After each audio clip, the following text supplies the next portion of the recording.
It's Monday, July 12th. The co-hosts are back at the table live. Coming up, for the first time since her open heart surgery, Barbara Walters is Skyping into The View to tell you how it went, how she's doing, and when she's coming back to the Hot Topics table. And they've got plenty of hot topics to catch up on. From Mel Gibson's racist rant caught on tape, to Lindsay heading to the Slammer, to the LeBron backlash, and the Bachelor's on-air breakup. Then, Rizzoli and Isle star Angie Harmon is sharing her struggle with a dark secret she wants all moms to know about, and revealing if she's really leaving Hollywood for good. And the latest American Idol, DeWyze, is revealing if he has future plans with Crystal Bowersongs. Then, he's performing one of the hits that helped him win it all. All that, hot topics and more, coming up live on The View.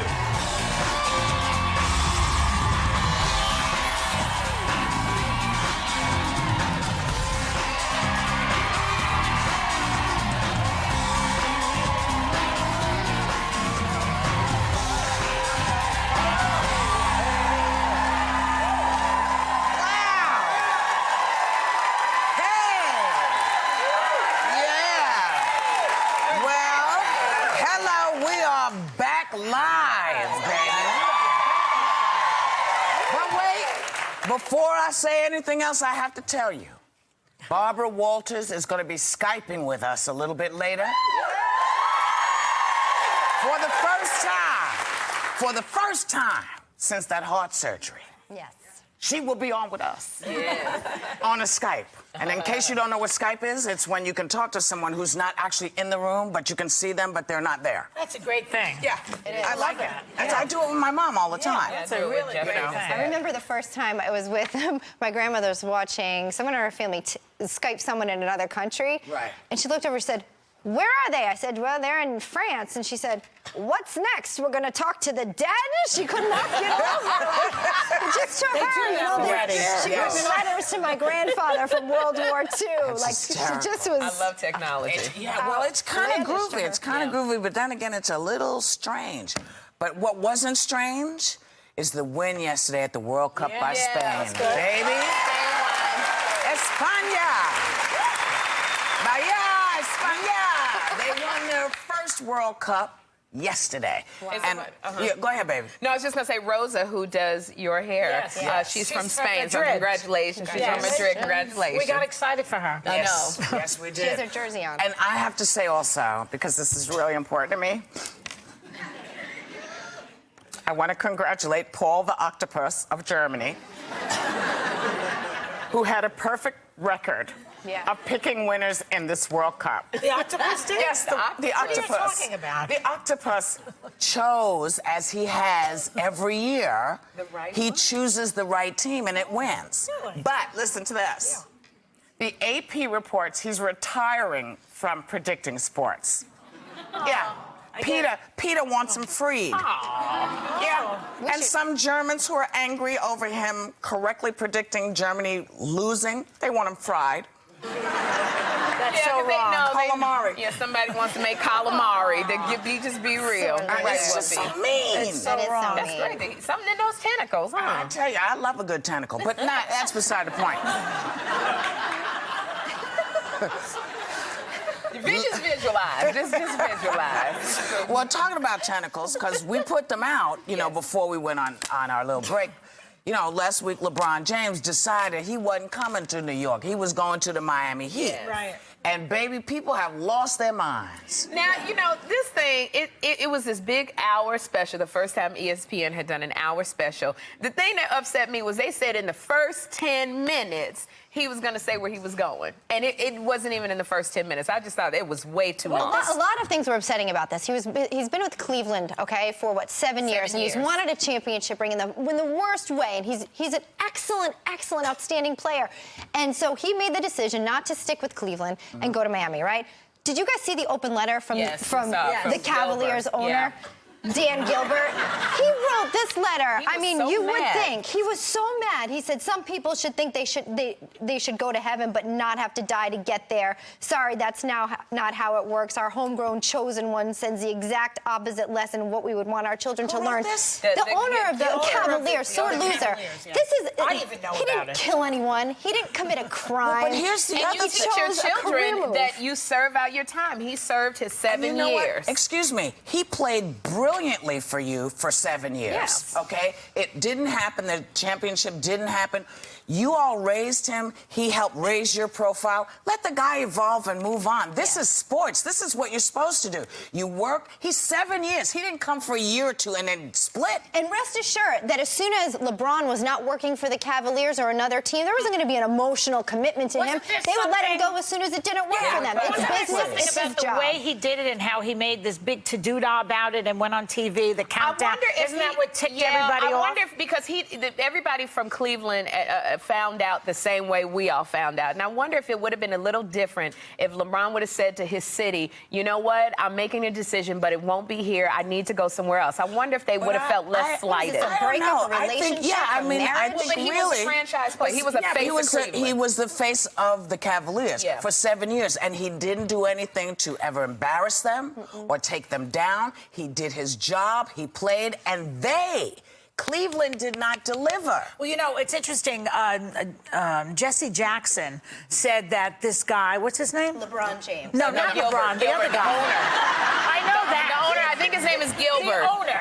Yeah, Dan Gilbert. Dan Gilbert Yeah. is treating LeBron James like a runaway slave, he said. As if this guy, Gilbert, owns LeBron James and that he left as if he, quote unquote, a runaway slave. And I think that's That's an kind interesting way to put it. No, I think that's going a little Gotta too give far. it to Jesse Jackson for that phrase. No, I for think bringing Gilbert. that up. I think Gilbert is treating him like a person who lost his franchise player who's having a tantrum. A runaway slave, I think, is a little bit burning much. his jersey, as people did, and talking about he's dead and he's this. You know, then how much did you really care about LeBron?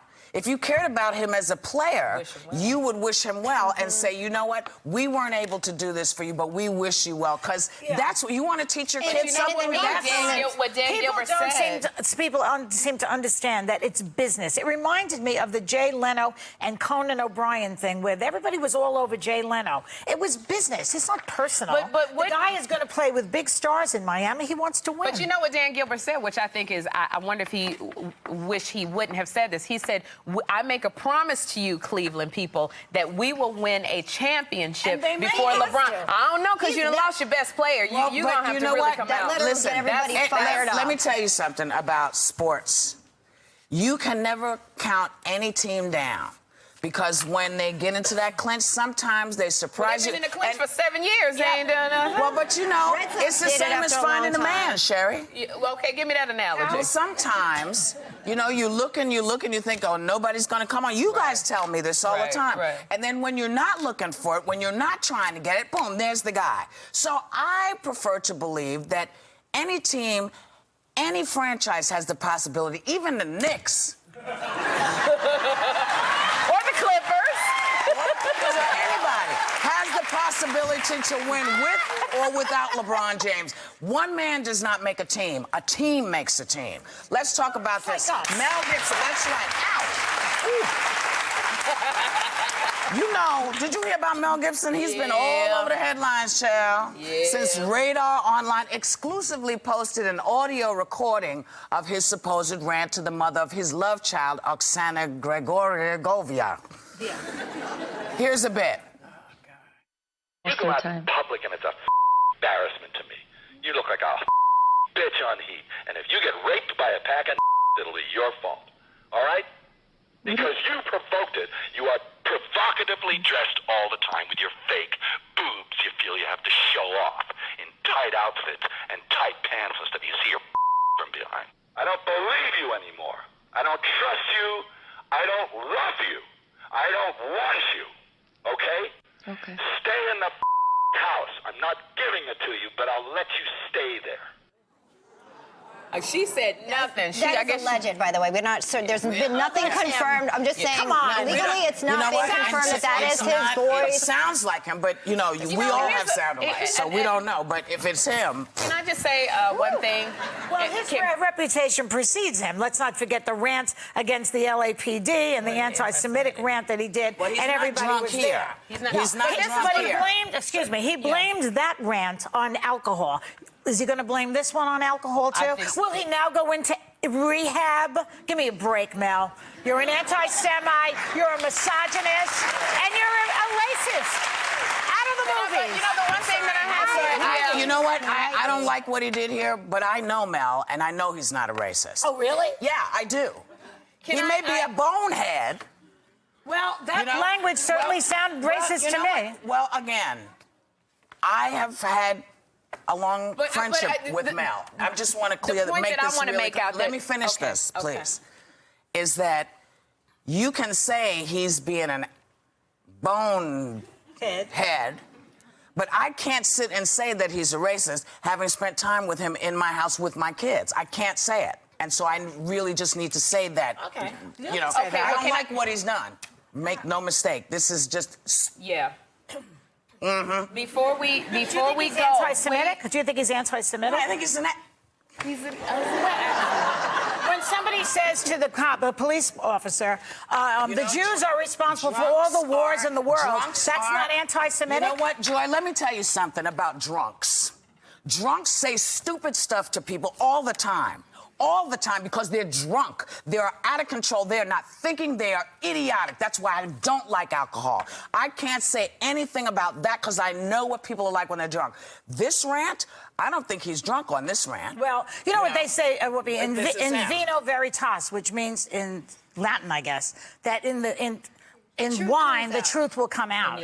And so a lot of people drink and don't say those things. Regardless if you mean it or not, there's still consequence. I'm not defending Mel.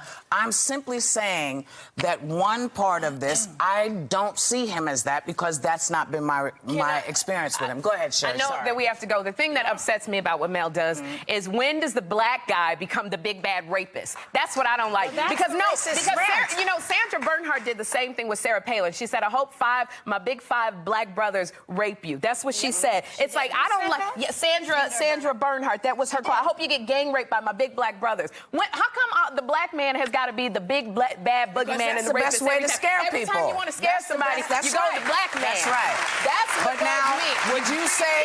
would you say that Sandra was a racist? I don't think Sandra's a rapist, but I think I get tired of people always going to the black man when they want to promote fear amongst people. That's what bugs me. There's a lot of other stuff to scare you out there. How come you can't say 5 Canadians do something? I mean, I don't want to say Canadians do it. I'm just saying, but I'm not Canada. We'll be right back. Barbara Walters is Skyping in from her home for the first time since her heart surgery.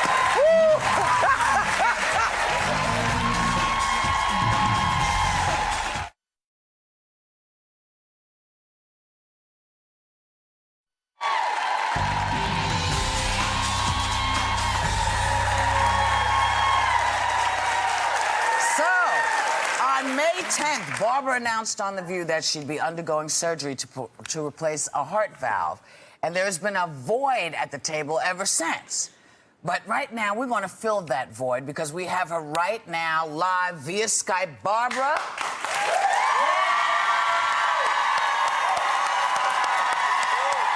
Can you see this, Barbara? Can you see everybody standing for you?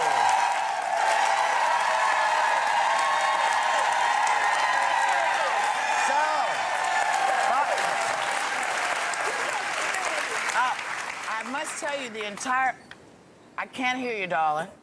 You can't hear me? Now we can. Now. The entire audience just gave you a rousing standing ovation. I didn't know if you were able to see it. No, I can't. I can hear it, but not see it. Well, they were on their feet. Listen. Whoopi, first of all, I have to thank you, all of you, because I got messages and phone calls from every one of you, my darling pals. I watch the show every day. I talk back. It's all I can do, not. And it is you can hear me, 2 months today since I had my surgery, and I am fully recovered.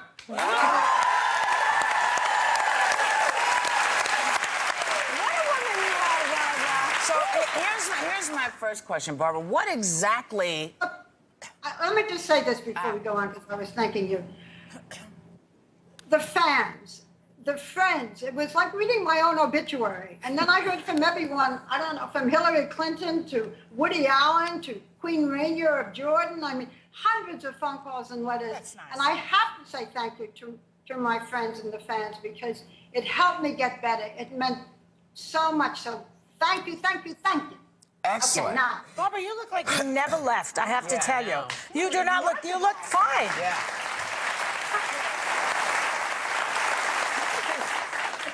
People thought that I was going to be like something out of an Edgar Allan Poe story.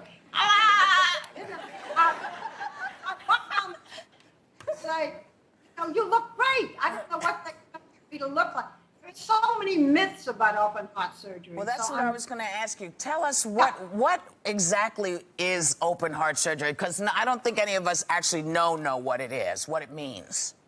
Well, I didn't either. And if I had known, I might not have, I would have done it. I had to do it. What happened is that you have 4 valves, and one of the valves of my heart was getting very narrow. So the blood could not be pumped out. And this can be very, very dangerous. You can go for a while and then you can just, like that. Wow. So die. So I had to do it. Now, my scar, if you can see, is from here, from the top of my breastbone, under here. It's a little sore still, barely visible. And what happens is that the surgeon, it's located in the center of your heart. He saws through with a saw, like a crowbar, saws through your breastbone, okay? And then he literally reaches your heart, puts it in his hand, even though it's still attached to your body, and attaches a new valve. In my case, an animal valve, either from a pig or a cow. I was glad it was a cow, but I didn't think the pig was kosher. Then is waiting for those two parts of your heart to come together. Right. I never had terrible pain. So many of the things that I heard, that I was going to be very depressed. I'm so glad to be alive. I'm so glad to talk to all of you. And I hope that I'll be able to talk when I see you in September, because I'll be back the first day we come back. I will tell you a good deal more about it. What I want to say now is, if you've never had a cardiogram and if you've not gone to your doctor, especially for women, it's the #1 heart disease, is the #1 killer of women. Go. So you're saying, you suggest that when we go on our regular checkup with the doctor, Barbara, that's one of the things that we should be checking for? Of course. Yes, Sherry. You should be checking. You should have your cardiogram. Men do it much more than women, because you always hear so much more about men having heart attacks. You don't hear about women. And I knew very little about this. I didn't begin to ask questions until much later. Yeah. I was in the hospital for about 10 days. They say that the recovery is anywhere from 1 month to 3 months. Some people say it's 6 months. So I heard a lot of terrifying things. And I kept wanting to postpone and postpone. And then one day I said to the doctor, "Can I wait?" And he said, "Yes." Because there was so much going on and I wanted to be with all of you. And May was a busy month. And I said, "Well, what's the downside?" He said, "You could drop dead." I said, "That's not an option." Barbara, you have recovered so remarkably well. You look phenomenal. Not only are you here with us today, you're going to be back on the radio starting today. Is that correct? On Sirius with Bill? Yeah, Bill Getty and I have been doing a radio show all these months and years for Sirius XM, and we will be on today at 6 o'clock. Then I can do Hot Topics. Then I can really answer. So now, Barbara, I have a question. Barbara, you said before you didn't have any pain. So, no pain at all throughout this entire ordeal? Well, people have, I've heard, had a great deal of pain. So there are all different ways. The actual scar here, I had what I call soreness. Soreness. But never real pain. And I never had, the first few days in the hospital, I had painkillers. I don't remember any of it. My daughter was with me and my chief of staff and my love to George Pineda, but I don't remember that. I do know I had a blood transfusion the second or third day because I was anemic. And the first 72 hours after the surgery, I considered the most dangerous. But after that, I had soreness, which I still have but never, Joy, never really pain. Wow. But you know what? That's good. The only pain that we have had is the fact that you have not been here. We love you. We can't wait for you to get back in September. Thank you for letting everybody know that you're looking fabulous and feeling fine. We love you, Barbara. Oh,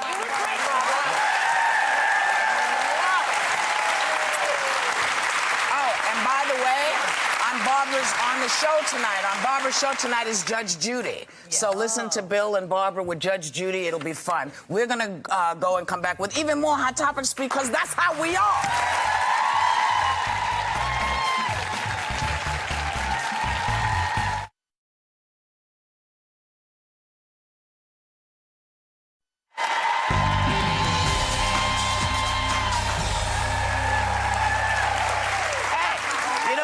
We just want to congratulate Joy Behar on 28 years of happy union with her man, Steve. But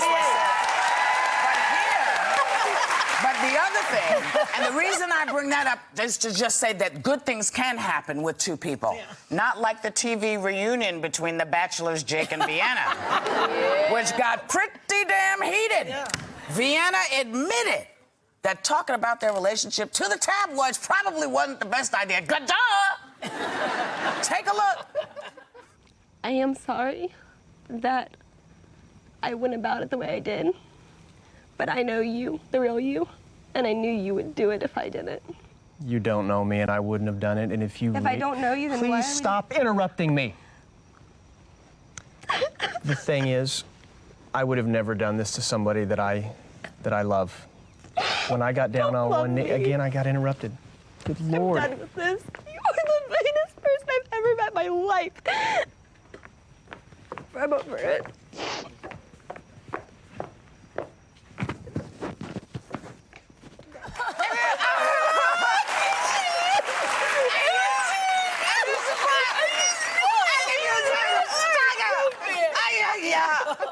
But you know, now Whoopi, this is... I'm sorry. Elizabeth friggin', you love this show. I watched. You can't take your eyes off of this. There's a difference between love and addiction. I admit to a full addiction with The Bachelor. And I feel bad because I requested that closure episode and it just didn't amount to anything good. I love his little reset. He's like, you nasty thing. Because don't interrupt me. Does he think he's on The View here? But you remember, like, her crying came after...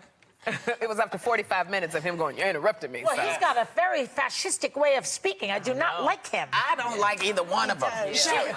Yes. What happened? You got upset about 3D. I got Say it really upset because fast. I took my son to see Despicable Me, which made all this money this weekend. And I had to go see it in 3D because the regular one was sold out. I'm so tired of 3D. It makes me dizzy. My son won't keep his glasses on. I don't like 3D. Let it go with Avatar. Sherry, isn't 3D your breast size?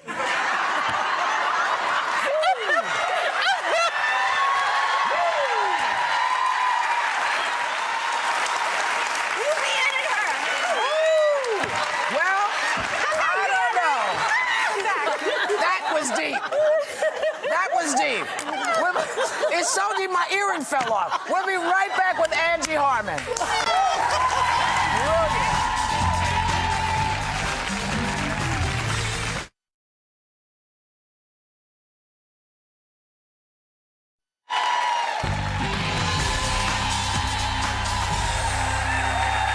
Angie Harmon is back on the beat and part of TV's newest odd couple in the new show, Rizzoli and Isles. Take a look. You told Agent Dean where we were, didn't you? I did. Without telling me? I'm sorry. Really? You're sorry? Because I treated a senior federal agent like a perp. I tackled him, Mara, in a creek. Well, that's unfortunate. But there is a fine line between courage and stupidity. Yeah, a fine, thin, blue line. Thank you. Please welcome back back Angie Harmon.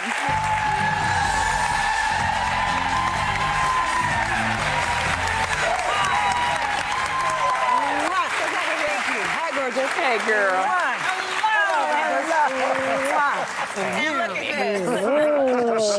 And 3 children later. Girl, sit down. Yes. This is We've Angie. been calling her a skinny bitch all morning. It's ridiculous. You've been on vacation, haven't you? You look beautiful, and we have to say it's really great seeing you back on TV, Angie, because we love you. But it's this is funny because one of your earlier shows, Law and Order, is ending its 20-year run. Yeah. I know. And how do you feel about that? Oh, look at my shoes. Oh.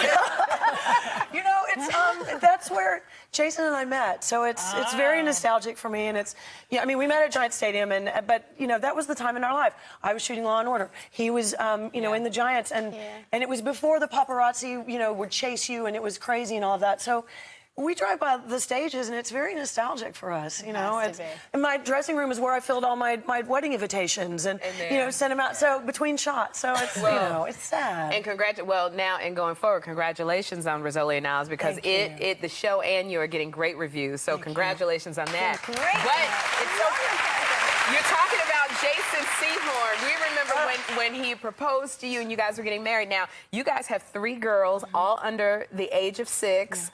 Oh my gosh. Now are you? Let me tell you something. Is Jason? Are you guys going to keep going? Does he want a little football player? No. No more babies. I would rather light my head on fire and put it out with an ice pick before I did that again. Three tripped us up big time. And you know what? Like, my first 2 pregnancies were really easy and really fine and really great and all that. And that 3rd one almost killed me. Yeah. That child almost killed me. Was she very hairy? No. And also, too, when... No. Because when they're very hairy, I'm told that it can make you, it can give you heartburn and makes you throw up a lot This more. child pulled my back out. There's a difference between, like, bedridden and, bed rest. And I was bedridden. And it was, the horn had to bring in a bedpan, and that's not sexy. No. The horn. The horn. And I would be like, "Do you still love me?" And I'm just, big pregnant belly, and he's like, "Yeah, just do your thing." So that's love. And you call your hubby the horn. I love you call Jason the horn. The horn. And the girls are called the Hornettes. That's funny. And what are you, horny? She-Horn. Not anymore. No, I'm done. That's over. No more. I'm She-Horn. She-Horn. That's hysterical. So, are you loving the show? I love this show. I love it. I mean, I really did pray for something like this. I was going to retire and leave the business and go raise my girls and be a mommy and all that. And I prayed for that. And I get a little choked up because you don't often get, everything that you want. Yeah. So I keep waiting for the anvil to just drop out of the sky and plummet my face into the sidewalk. And it hasn't happened. I have the horn. I have the Hornettes. I have this great show. I have Sasha Alexander and Bruce McGill and Lorraine Bracco and Chaz Palminteri. And they play my parents. And Lorraine Bracco's playing your mother. yes, she plays my mom. She's fantastic. Okay, I broke my nose here. Nobody hit me. Actually, my brother broke my nose. And who's playing your dad? Chaz Palminteri. And he's a plumber. And it's, come on, Chaz Palminteri is a plumber. Great. It's fantastic. It's hilarious. So we do a lot of the procedural, that normal stuff that everybody loves, the perfecting of the procedural show. But we also are characters. There's a whole family. And, we live in Boston, and it's just, she's great. She's angry. She's a little, Like you, totally. Fiery. Fiery. I like her side. But now, you've been in I can't even say the word, L.A. for a while now, but is it true you're pulling out of there? I am, yeah, as soon as we're done shooting. I just, my girls are 6, 5, and 1, and I think if I'm going to move them and get them into just, not that L.A. is not great, it's great. I don't want to raise my kids there. Yeah. I think if you have boys, it's a different thing. Boys are tougher, they're stronger, If I don't get my girls out of L.A., by the time they're, 8, they're going to be strippers and have full sleeves, and I can't do it. I need them to be everything. I am not a perfect parent, and in every place that I lack in parenting, I need their surroundings to make up for. You know what I mean? Not contribute to it. Sure. So we're gonna, a lot of get messages them there in terms of esteem too. I think across the country, we got to be working on for girls. It's a lot really quickly, and I think if I get them back into like a slower environment and just keep them as girls. You know what's best for them. You're their mama. I want to ask keep you, their innocence, exactly. We were going to have you here a while ago, and I know scheduling got in the way, and we were sad that you couldn't come. Pod. And so happy you're here. There was something that happened. I want to clear it all up. You went on Fox News and said, as a Republican, you didn't think that Obama was doing the best job at the time. You then got all these comments that you were a racist, that you didn't like black people. It was such a shock, and thank you so much, because literally, I think y'all ran it as a hot topic the next day, and because Whoopi, because you came out and said, and word for word, you said, I've known Angie Harmon for years, and there's not a racist bone in her body, and there isn't, and I was like, I don't understand, why are you calling me, not you, why are they calling me a racist just because and then it became clear, like, oh, he's black, I'm white, I'm saying I don't agree with him, so now it's being turned into I'm a racist. And it was so depressing for me because, you know, look, I'm an American before I'm a Republican, and that's the bottom line. And if all of us don't figure out, you know, some way of getting along and understanding each other, and it doesn't matter that you think differently than I do, or you think differently than I do, the fact is that we've all got to become tolerant of each other, or we're going to go down in flames. But you know what, I don't get the we're sense... all Americans before we're anything. There's so many people... Well, that's the truth. I think that people throw around that racist thing too much. But so many other people have said the same thing. It's not like you're the only one who said you didn't think he was. I think I was like one of the first ones that said it publicly, and so it became this thing. And I was like, I think it's because you're an actress. Yeah, probably. I've been in your house and party with you, girl. You are not a racist. I was like, what? Angie, thank you so much for coming on. We love you. We thank Angie Harmon. Rizzoli and Isles premieres tonight on TNT. Check your local listings for time. We'll be right back with the new American Idol, DeWyze!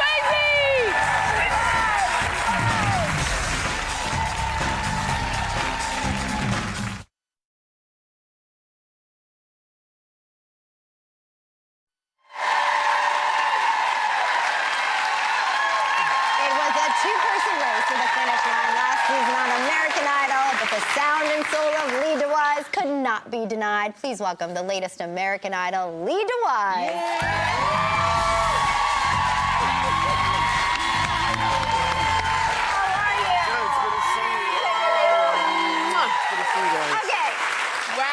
A fun season. I loved all the, oh my gosh, this is happening. I can't believe it, the DeWyze face. It's been over a month. Yeah. You were a paint salesman in Illinois before this all happened. Now that you are the American Idol, has it settled in yet?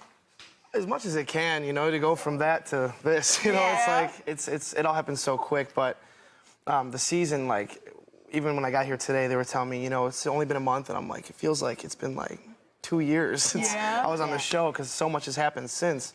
You guys are touring, right, now? Yeah, we're doing the tour now, so it's really fun, because it's not a feel of competition, you know, it's just all of us together, we're having a good time, playing the way we want to play, you know, just all of us doing our thing on tour. Well, this is so great because you are one of the top 10. You're the winner. You are on the American Idol's live tour. Is it different from TV, actually doing it in front of the fans? It's so much different. I mean, when you get out there on that stage on American Idol, even when I watch back at myself up there, I'm like, how did I do that? Because it's so different than like playing live. Because I've played live before, and it's just different than a regular venue. So given the opportunity now to play, you know, on a big stage in an arena and everything, it's totally different. You can interact with the fans, and it's just been amazing. It was so cool because you were one of the contestants of all the years, and I thought it was really just all happening to you, and you just were taking it in bit by bit, and I thought that was incredible. You're working on your own album, right? At the same time, out in what, October? Late October, early November. Album? It's gonna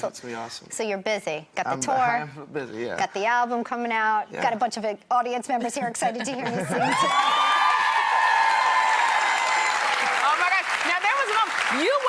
You were the only male contestant where you never landed in the bottom. So did you ever think, okay, this is just a shoe-in, I got this? I didn't know that until the show was over. Really? Yeah, and then when I was told that, there's so many things that happened on the show that I didn't find out till after the fact. Yeah. But, you know, everyone on the show was obviously amazing, everyone, you know, that worked there and everything, and when we were done, they told me that, and I was like, really? Like, oh, I'm glad you didn't tell me that during the show, because then I would have been thinking about that the whole time. Crazy. Well, you know what? We got to hear you sing. Absolutely. Here to sing Hallelujah from the American Idol live tour. Give it up for DeWyze.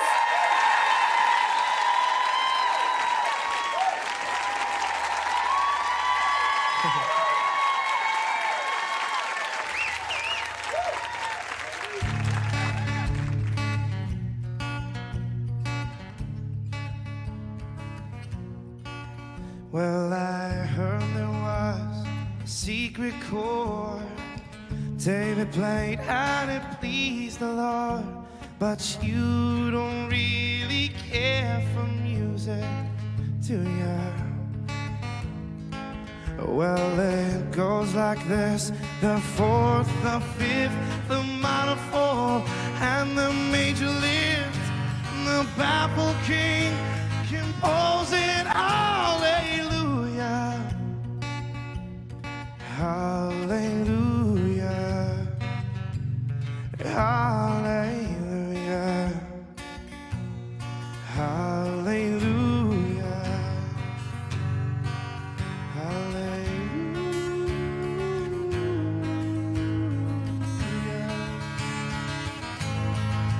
Well, your faith was strong, but you needed proof, and you saw her bathing on the roof, her beauty and the moonlight overthrew ya. But she tied you to her kitchen chair, she broke your throat and she cut your hair, and from your lips she drew the hallelujah,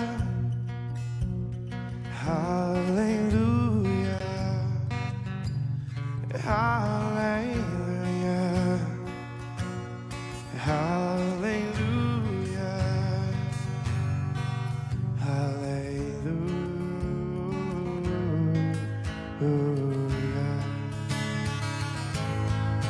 Well, I know that there's a God above, but all I've ever learned from love was how to shoot somebody who outdrew you. But it's not a cry that you hear at night. It's not someone who has seen the light. It's a cold and it's a broken hallelujah, hallelujah, hallelujah, hallelujah, hallelujah.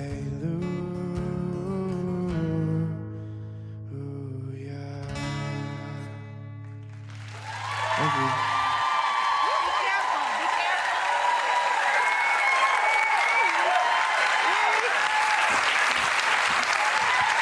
Great job. Hey, for more information on the American Idol's live tour, please visit our website. We'll be right back. We love you, DeWyze. We do.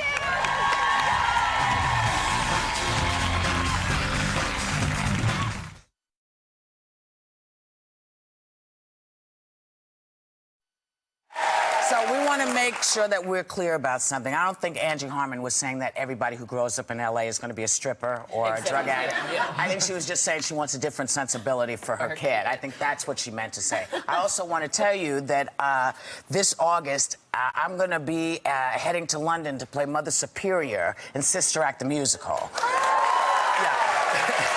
So if you're around London, come on over and see it. I hope you guys come because I want you to come. That would be fun. And tomorrow, Clay Aiken is our special guest co-host. Have a great day. Take a little time to enjoy the view, everybody.